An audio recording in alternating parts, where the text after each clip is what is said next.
Hello, today we're going to be taking a look at the Ultimate Guide to Vintage Star Wars Action Figures, 1977 to 85. So this is the classic Kenner line. This book was produced by Mark Bellomo in 2014.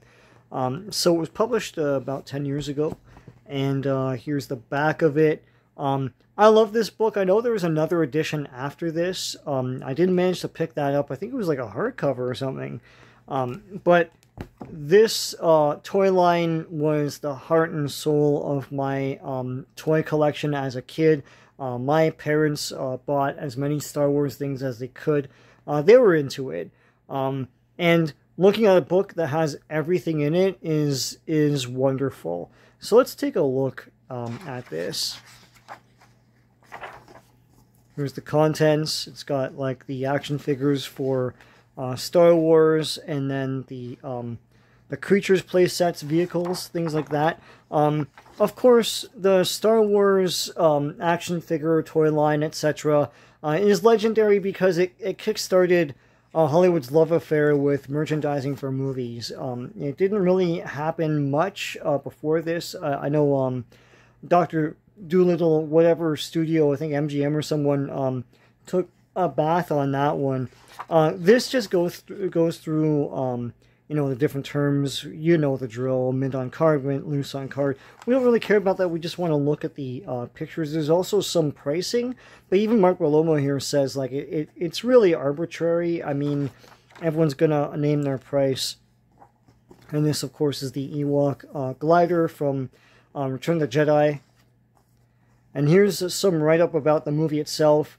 Star Wars was a huge phenomenon. I know everyone beats that drum, but it's true. No one had ever seen anything like it. Take a look at like drama and science fiction before Star Wars in the 70s, and then look at Star Wars. The best thing is the Oscars on their YouTube channel. They have little clips of different presentations, etc. And there's a little bit in there where they have the best wardrobe, and they go through all the different categories, and it's people going on stage with the different costumes. And the last one is Star Wars, and it just blows everything out of the water. It looks so different. And that's what Star Wars was back then. It's so different and daring and awesome and new. Here's the early bird certificate, another legend in Star Wars, in that the movie blew up so big that Kenner did not have anything to fill shelves for Christmas 77. So they created this genius idea, which is basically a promise to get figures. So you buy this thing for the amount I think the figures would have been, and then you get like, I think it's like 4 figures. So here's the display, and here's the little tray. The tray apparently is very brittle nowadays. Here's R2-D2. I had him as a kid. I still have him. This sticker would wear off because you're playing with the figure so much. Here's one without a sticker.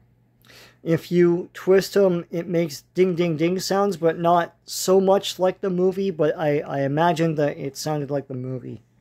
He only had 2 legs. You didn't have the 3. You could make a more accurate R2 out of the droid factory, but we'll get to that. Here's Chewbacca. One of my earlier figures when I got him as a kid. I remember my dad proclaiming, "The gun goes boom boom," and I was like, "No!" And I made like a sort of a laser sound, like "ooh ooh" like that, and he's like, "Okay, whatever." He's like, I was like 5 or something. I don't know. Here's the original Luke Skywalker. Here are the different variations. Here's the dark hair, and here's like different heads. You know, believe it or not, I never had this original Skywalker. My Skywalker was Bespin. So I was born in 77. I was born maybe a week after Star Wars came out. So I was born right into the Star Wars hype, and saw Star Wars many times. On TV. I saw it on a big screen presentation a couple times, and not necessarily in the theater. I remember my school was showing Star Wars. It was so massive. Here's Princess Leia with those infamous vinyl capes, and you can flip it back to make a color. I never did that. This is a great card back with the nice glass background when they're planning for the Death Star attack. And here's her gun and her vinyl cape, what she comes with. Here's Obi-Wan Kenobi. I love this figure. I still have it. Like an idiot, as a kid, I cut off this thin piece of the of the lightsabers. Listen, when you're a kid, you do so I drew on my figures and stuff like that. I had doubles of stuff, so I would draw on one or like retrofit it with stuff from Play-Doh or like tinfoil or something like that. Here's Obi-Wan with a yellow lightsaber. That yellow lightsaber would turn up in merchandising every so often.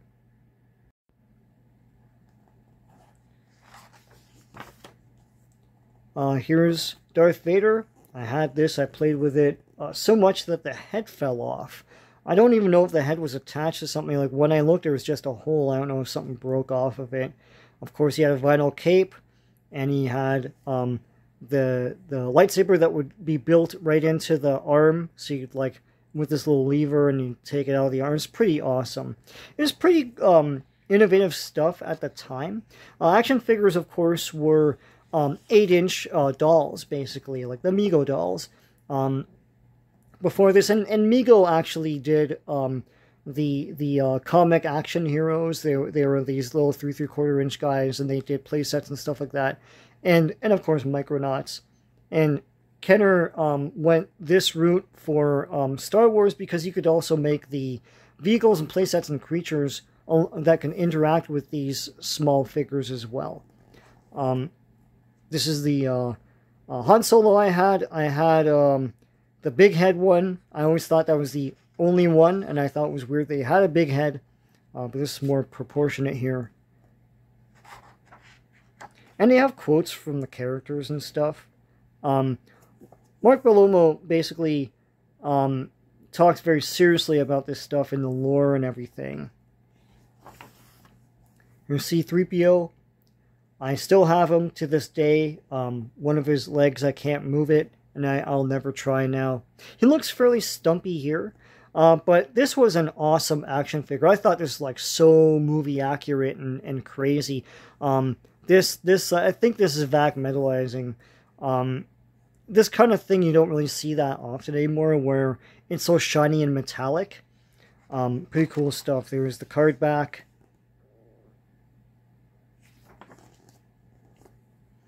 Here's a Stormtrooper. To this day, this is a Stormtrooper to me. I know that the First Order Stormtroopers are basically the same design, but more sleeker. I like this. With these big like tanks here and stuff on the helmet. This is the gun he came with. Here are the variations. Empire Strikes Back, of course, they would recycle the figures. Here's Star Wars. Here are these guns. They're like different colors. I usually had this color gun. But yeah, it's weird that he has this like small gun. I was used to my Snow Stormtrooper, which had a bigger rifle. Here's the Death Squad Commander, or Star Destroyer Commander. Death Squad, it might be a bit too racy for a kid's toy line. Here are the different uniform variations, very small variations. This would just happen if they're being produced in several factories around the world to try and keep up with demand, right? This is a great shot for the card back. Pretty cool stuff. That same stumpy gun, that always looked like an AT-AT walker to me. And yes, I call it AT-AT because the Kenner toy commercial for it called it an AT-AT, not an AT-AT. Here are the infamous Jawas. So this cape, I think, is more common. But I know that these vinyl capes, I've seen these go for $1,000 a piece, like the figure with the cape. He came with his own sort of gun that you saw in the movie, and I like that about the Kenner line. They tried to be as movie accurate as possible at times. This gun looks like this thing. It's pretty cool stuff. here's the Tusken Raider. I love this figure, and I had this thing as a kid. I remember when I saw this in the Mandalorian, I was like, oh my gosh, like it made me appreciate that the Kenner line really got this accurate. It's pretty cool stuff. This end and this end came with a vinyl cape and everything. Great likeness for the face. Of course, the origin of the Jawas and the Tusken Raiders in the comics, at least the Dark Horse comics, was very, very tragic. I don't know if you can hear that. There's an ice cream truck coming, so you're gonna hear that. Anyway, here's Greedo. Greedo came with like this weird onesie and everything. I think later on they produced him with like a cool jacket and all that stuff. Here's his gun. Pretty cool stuff. Great likeness. Hammerhead was one of my first characters. I think it was Hammerhead and R5-D4 were my first figures, and I loved them. And as a kid, you still loved all these like small characters. This was a great looking figure, I thought. Pretty cool stuff. Great gun. Great likeness for the head. Pretty cool stuff. At the time, this looked very cutting edge, and of course now they make way more accurate versions of Hammerhead, and they name him too. I remember when they named him in the figure lines in the 90s, and I was like, oh shoot, you know, I'm never gonna call him that. He's Hammerhead. All right, the ice cream truck is leaving. And as it leaves, let's look at Snaggletooth, Tale of Two Snaggletooths. This was the one that's more common. This was the early version. They looked at reference pictures and stuff and made this guy, not knowing that he was supposed to be small. Plus, he's blue. This blue Snaggletooth is about $1,000 or so, even loose. It's crazy. And in the Kenner baggie, forget about it. All these prices are old. But yeah, I've seen, there was a collectible shop near me that had 2 of these things. If you broke in and just, like, took these 2, it's enough for you, right? It's crazy. Walrus Man. Of course, Ponda Baba or Saki. Here are the pink tusk variations, pink and regular. Doesn't really look like he has tusks to me, but I just thought that was a mouth, like a vertical mouth. Here's the common gun that he gets. R5-D4, my favorite because it's my first figure of him in Hammerhead. Pretty cool. Same thing, sticker to represent the thing here, and 2 legs, right? Death Star droid. I always thought that he was like evil C-3PO. He's pretty cool. He shows up for a scene like very briefly, but he's pretty awesome. RA-7 protocol droid. More vac metallization. The legs aren't as vac metallized. Here's Luke Skywalker in his X-Wing pilot outfit. You know, I remember debating this with friends that were saying he's just an X-Wing pilot figure, not a Luke figure, because they thought this was hair over here. And I think that was like a visor that would come down, but in the figure it was just stuck there. But yeah, it's like, oh, it's a Wedge Antilles figure and all that. No, it's a Luke Skywalker figure, and this confirms it. There you go. Power Droid, or Gonk Droid. I never noticed that he said Gonk, Gonk, Gonk until someone pointed it out in some magazine article. I was like, oh yeah. I have my original childhood Boba Fett. Of course, as legend has it, this missile was supposed to eject out in it. They didn't do that because, you know, it was a child safety hazard. But I have him still in this great condition with the gun. Here's that same gun that almost everyone had up close. Here are different armor color variations. They're so small that some people would be like, well, what is that? It's not a variation at all. But like, trained eyes, like, you know, like Kenner collector eyes can see it, right? And here's a baggie with the Boba Fett is, and it talks about Boba Fett. That classic catalog that would come with stuff. Alright, Empire Strikes Back figures. So, here's Bosk. Pretty awesome. And this gun, I remember, was fairly common for Empire Strikes Back. And this is a mail-away figure. And here's the box and the little baggie. The little Bosk write-up. And the Empire Strikes Back catalog. Bespin security guard. I remember there were two. There was a black one and this guy. I had both. I liked the black one better as a kid. He looked like a couple uncles of mine, so I played with him a lot. The FX7 medical droid, I always thought this was supposed to be the probe droid in Empire Strikes Back. It's not, because that came with a playset, and we'll look at that later. But yeah, so I played with it as that, but like, this thing is in one of the scenes. I mean, all of these, it's difficult to say what the articulation of this thing is. All of these things can pop out and do stuff. You can raise this head up. Pretty weird stuff, pretty weird figure, but I like it a lot. I had two of those. Han Solo and Hoth gear. Pretty cool, pretty iconic blue. With the tan leggings here and the old classic gun.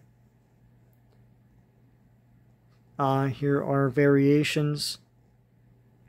Some hand variations. IG-88.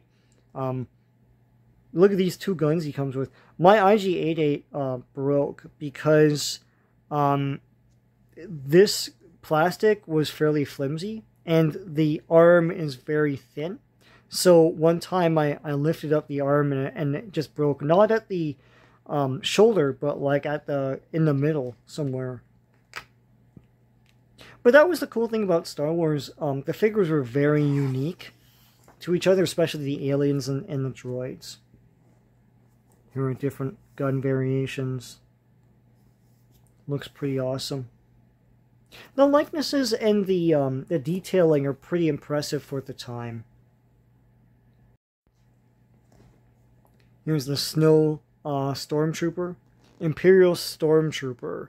Hoth Battle Gear. I love this. This was actually my first Stormtrooper. And he came with the vinyl cape and everything. This gun. Pretty awesome.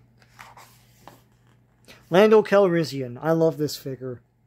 I love this classic blue and everything. And he's got the sort of grin. He has a bigger grin in this variation. So these are the different heads that came with them. And of course, Bespin Luke, my favorite Luke. He had these lapel pockets. He reminded me of my dad at the time. It's probably why I like it so much, with this collar shirt and the lapel pockets and everything. Of course, the yellow lightsaber, I love it. I had the actual yellow lightsaber. I have a picture lying around somewhere of that. And he came with a gun, so he's like doubly armed. He also had stuff molded to him, like other guns and holsters. Here are different variations. Blonde, somewhere in the middle, darker hair. Leia Organa, this is my first Leia. She had this cool, gorgeous vinyl cape with this weird pattern. It looks like tablecloth. I had two of these. I might have even had three of these. I don't know if she was a peg warmer or not, but like I had a lot of doubles and triples and stuff of figures. Rebel Soldier. I think this is one where I was like, oh, it's Luke. But it's not Luke, it's just a random Rebel Soldier. There's also a guy with a mustache as well, later on in the line. Here's Yoda, I had him. That cape is long gone, that was more cloth. But the snake, I have the snake in the and this cane as well. I don't know where that belt went. He came with a lot of stuff, even though he's a smaller guy. I guess that was the point. They wanted to stack him up with more stuff to make him look like he was valuable.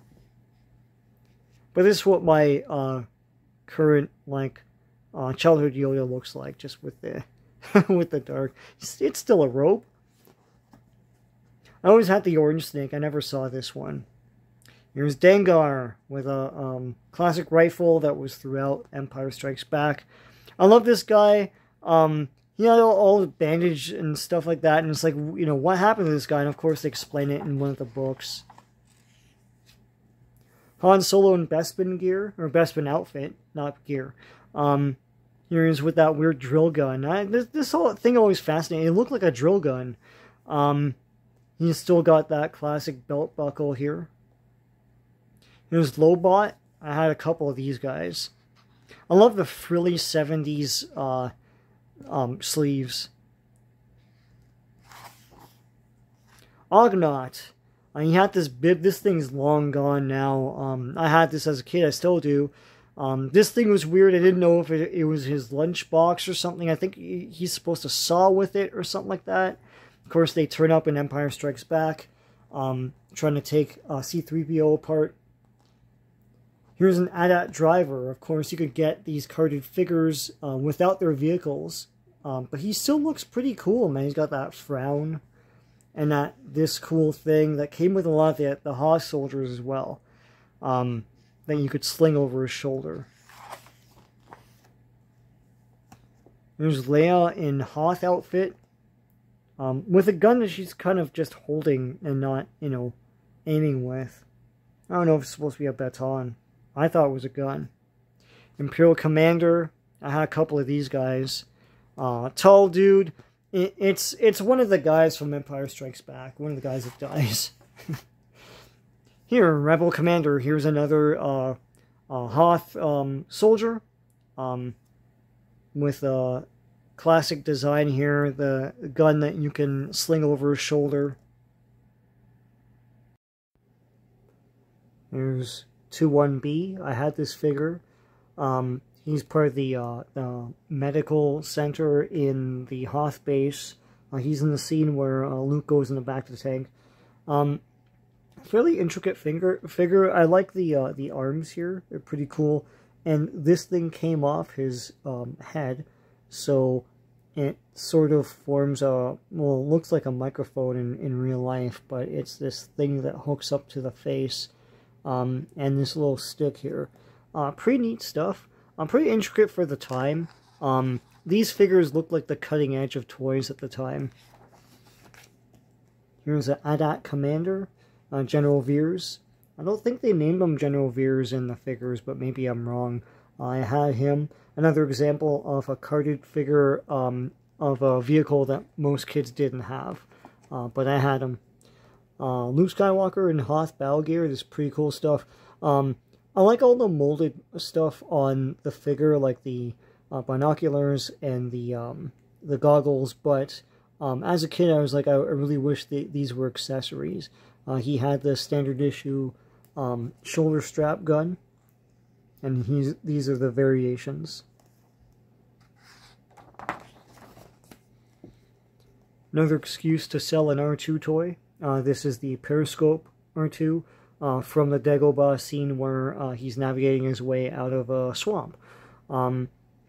Same thing, but this time with a periscope, and of course they would utilize this for the ejecting lightsaber version of R2 in the Return of the Jedi line. Here's the third wave, Bespin security guard. I like this character.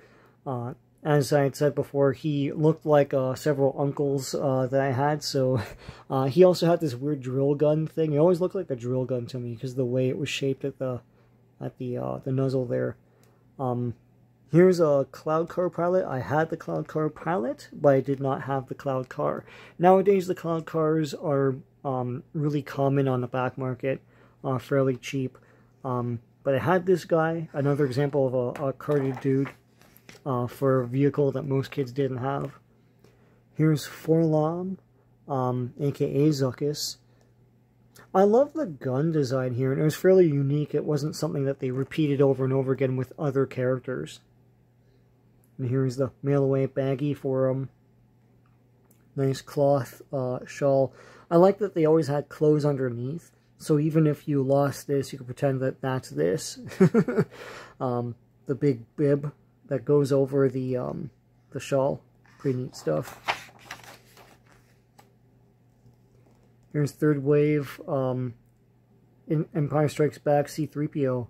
This is the one that could break apart just like in the movie, and you could carry it in a bag, and the bag interacted with another figure, Chewbacca. Pretty cool stuff. You know, of course, Chewbacca didn't come with this. They could have had a 2-pack. I don't know if they did. I don't think they did. But yeah, I didn't have this version. I only had the regular C-3PO. This is one example. Even though I had multiples of other characters, this is one example of you already have C-3PO. Why do you want this one? Well, because it does cool stuff like this.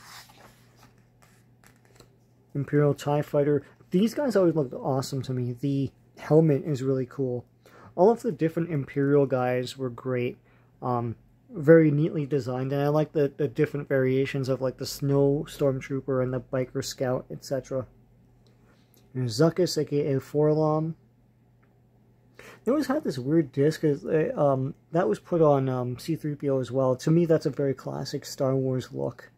He has a really cool gun that's fairly unique to him. Alright, that's it for part 1. I'm going to do a part 2 that continues on with the Return of the Jedi figures. Until next time, take care.